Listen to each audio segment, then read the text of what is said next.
Tamam. Ön tarafa İbrahim. Başka bir şey. Gel. 2, 3, 4, 5, bekle. 80. 13, 14, 15. Şimdi herkes isim.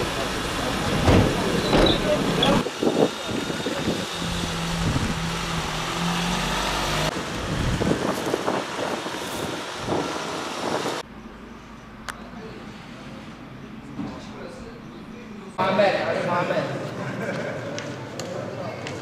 Ziya Muhit Rahmetullah. Muhammedin. Muzmir Abdülbazir.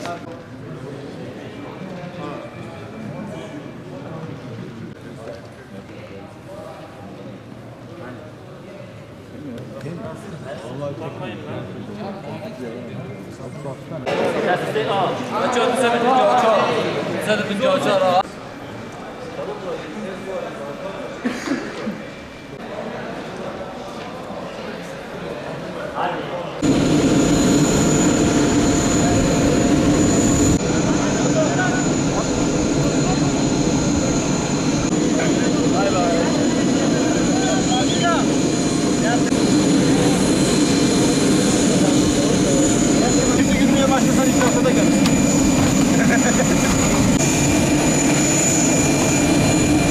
Tamam.